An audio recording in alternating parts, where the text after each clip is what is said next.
کربلا میں آل رسول صلی اللہ علیہ وآلہ وسلم پر وہ ظلم عظیم ہوا تھا جس پر زمین و آسمان خون کے آنسو روئے اور کائنات پر تاریکی چھا گئی۔ چنانچہ حضرت بصرہ ازدیہ رضی اللہ عنہا فرماتی ہیں کہ جب حضرت امام حسین شہید کیے گئے تو آسمان سے خون برسا۔ صبح کو ہمارے مٹکے گھڑے اور سارے برتن خون سے بھرے ہوئے تھے۔ حضرت زہری فرماتے ہیں کہ مجھے خبر پہنچی کہ جس دن حضرت امام حسین شہید کیے گئے اس دن بیت المقدس میں جو پتھر اٹھایا جاتا تھا اس کے نیچے سے تازہ خون نکلتا تھا۔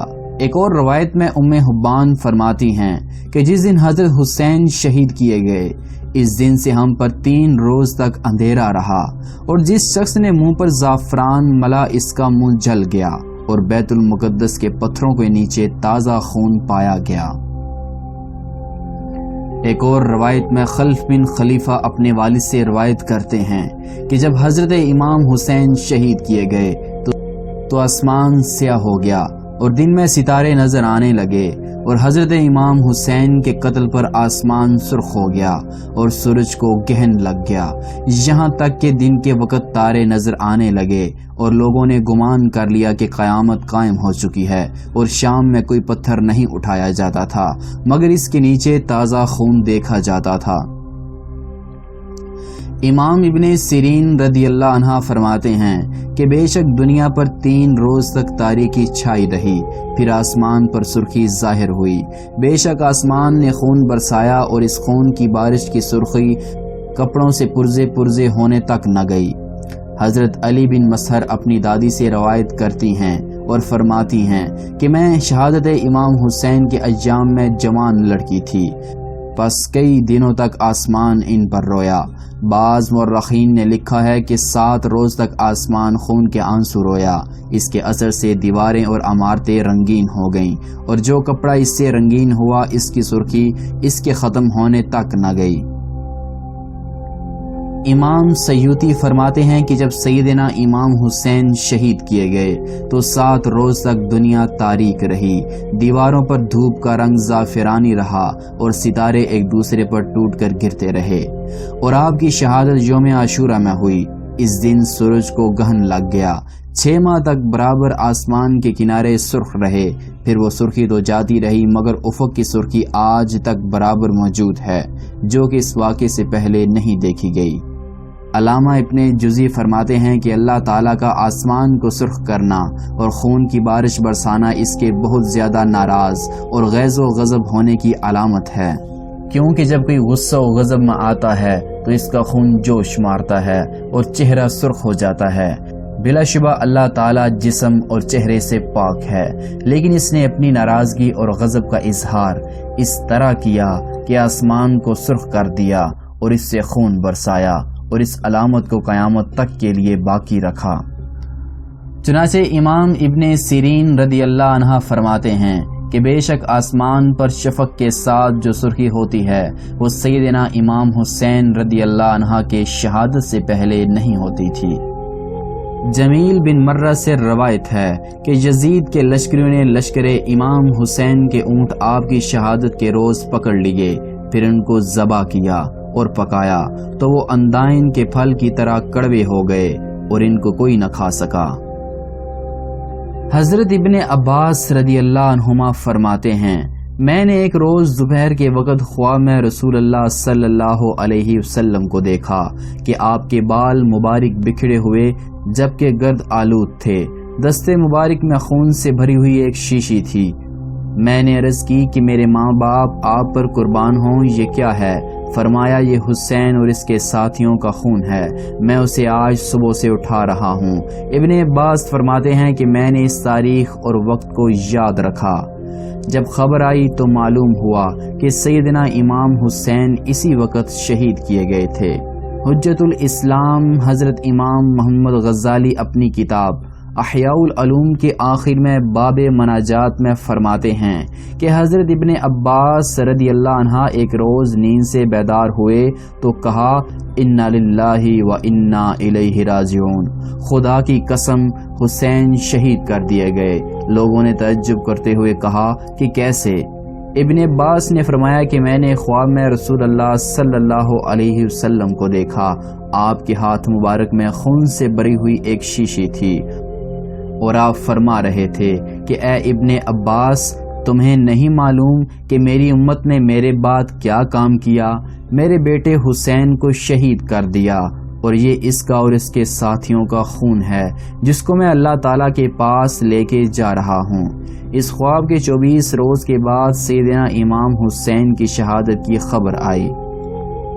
معزز سامعین، جب غزوہ بدر کے کفار اسیروں کے ہاتھ باندھ کر ان کو ایک جگہ بند کر دیا تو ان میں حضور صلی اللہ علیہ وسلم کے چچا حضرت عباس بھی تھے، جو کہ ابھی مسلمان نہ ہوئے تھے اور باوجہ اسیری اور اہل و عیال کی جدائی کے روتے تھے۔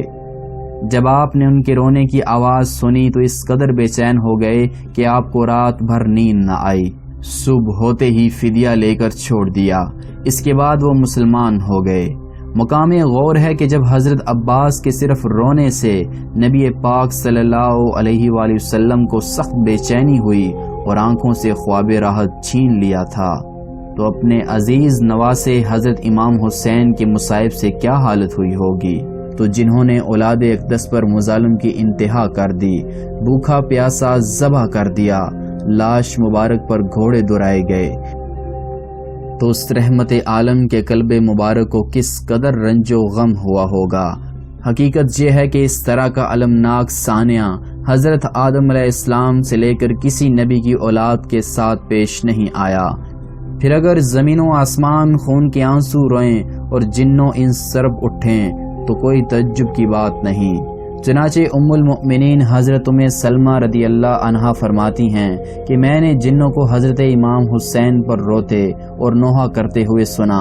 وہ کہتے تھے کہ اے حسین کے نادان قاتلو، تمہارے لیے سخت عبرتناک عذاب کی بشارت ہے۔